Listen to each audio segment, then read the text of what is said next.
Hello, guys. It's your boy Jim Core, and I welcome you to this wonderful segment of Genie Box. Today's topic is do Africans back home in Africa actually hate the ones in the diaspora, or the Black Americans, or the blacks in the Caribbean, or blacks anywhere? Do we really hate them? Well, let's find out.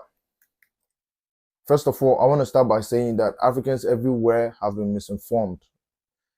It being in Africa itself, being in the America, being in the Caribbean or anywhere, Africans everywhere have been misinformed, and I think this is a systematic way of trying to keep us against each other and all that. But I do not want to blame nobody on that because it takes me and you to change. You understand? And one way to change the narrative is that we need to learn from one another. Learn from each other's situations, and then yeah, so we can come back together as we are supposed to. You understand? Yeah, and also it's quite unfortunate that all the history we know of about ourselves were written by people that do not look like us. You understand?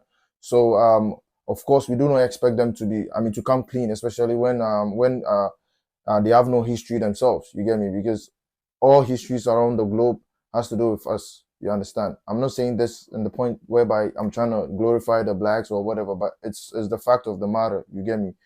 The world has evolved around us and it's been evolving around us for a very long time, but everybody knew about it or everybody knows about it except we, the black race. You understand? Just we don't know about it, but anybody else knows. You get me? So it's high time that what we point it out so that those who do not know about it would know, and those that know about it and are not confident about it would increase their confidence. You understand? So this video is to just shed light on Africans back home in Africa and those that are in the diaspora. I feel like we guys are the same people. In fact, it's not about feeling. We factually the same people. So therefore, we need to put our differences aside and then we come together and make Mama Africa proud. Understanding the trauma and pain some of our brothers and sisters in the diaspora go through due to the fact that they have met their great grandparents or grandparents that happened to be slaves or the last generation of slaves is very important because when they talk, sometimes they talk from the heart. Like you could sense it from the way they speak. It being in text or even with their voice, you understand. You could feel the pain because they have actually met or known these people that have been slaves for a very long time. You understand? So I think we need to put ourselves in their shoes to understand them when they speak sometimes. On the other hand, Africans back home in Africa haven't experienced anything of such. You understand? So they do not understand totally what our brothers and sisters in the diaspora actually go through, especially even some of them wanting to find out their roots and all that. It's kind of hard. You understand? So in this case, I think it's important that those in Africa should learn more about those in the diaspora, or at least put themselves in the shoes of those in the diaspora so that they can understand a reasonable percentage of the trauma. To go even deeper, the American Africans have lost the culture that we, the Africans in Africa, have and don't value as much.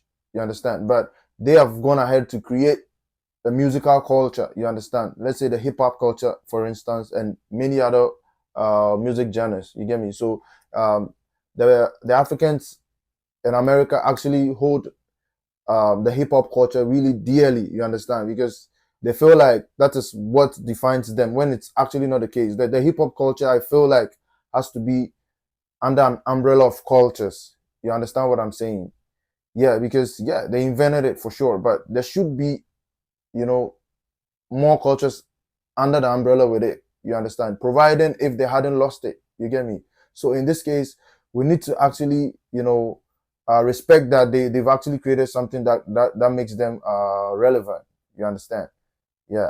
And also, I strongly disagree with the notion that Africans in Africa actually hate the those in the diaspora or the Africans in America, right? Because I grew up listening to or maybe watching my uncles, my fathers, my sisters listening to hip hop, the likes of Tupac, the likes of Biggie, the likes of what is it called, 50 Cent, especially 50 Cent was the most famous at the time. You get me? Growing up where I grew up, right? I mean, there's no, in fact, you can walk 2-3 blocks without seeing the painting of 50 Cent on the walls and all that. So I mean, we love you people. Like we love, like the love is so real. You get me? So when I see this, this, I mean, other people talking about Africans back home hating those in America or in the diaspora, it makes me, it makes me feel sad. And those in the Caribbean as well. Like we like Caribbean songs. Like we listen,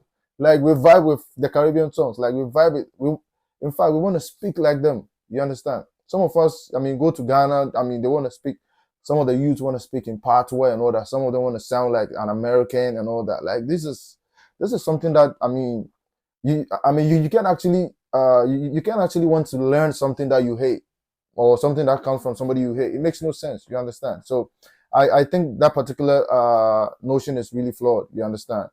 Yeah, this is my personal experience that I've had with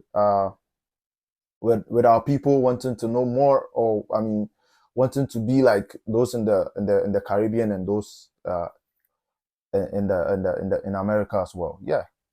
Same way, our brothers and sisters in the diaspora also like the way we speak. For instance, myself, the black people that I've met over here in Canada, sometimes when I speak, I mean, they tend to let me repeat certain words so that they can hear it again and smile. You understand? Because they like the sound of it, and there's this size we make, and then some exclamations we make, and then they like it. They like the sound of it. You understand? So this is something that could bridge us, not to separate us. You understand me? So I feel like I mean, that kind of thinking that, I mean, we do not like each other or whatever. I think it's a political move just to keep us, divided. You understand? Because on the grounds, you're not gonna see it. You understand?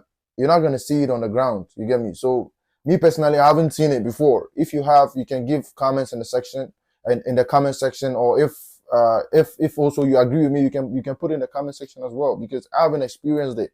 All the blacks that I've come across with, they've shown me love. They want to know, I mean, where I'm from, where I'm actually from, know more about they want to travel. They want to travel to where I come from and all that. And I take the opportunity to tell them everything I know about Ghana or any part of the African countries that I know about. I tell them everything that I know about Africa. You understand? This is one important experience that I've had, and I want to share with you. I met this lady that was really, really light skinned. But she told me that she had an African grandfather, right? So she saw in the news that Ghana has been giving out citizenship to Africans in the diaspora and all that. So she would like to go get one. So she was asking me that, I mean, if she could go get one. I'm like, of course you can go get one. And then she also said that, is she black enough? I'm like, what do you mean, are you black enough? And she said the reason why she's asking me that is because, her friends that, I mean, she normally goes out with, they normally tell her that, I mean, she's not black enough when it comes to claiming anything African and all that. I'm like, yo, what are you talking about? There's nothing like you need to be black enough to be able to be an African, right? There's nothing like that. I mean, there's no criteria to it. The simple criteria is you gotta belong, and that's it. And then belonging is criteria enough.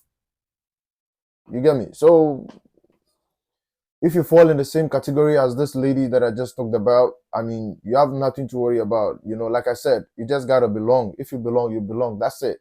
And that's criteria enough. You understand me? Yeah. So do not let anybody put you down or say, things that are gonna, make you feel like, I mean, you are lost or whatever. You're not lost. You understand? Africa is there for you. You get me? Yeah. So guys, I want to bring this to an end, and thank you guys for staying with me from first minute to last minute, and I appreciate your time. And if you're new to the channel, please make sure to subscribe, like, share, and then give your comments as well. Take care of yourself, and I love you guys. Peace out.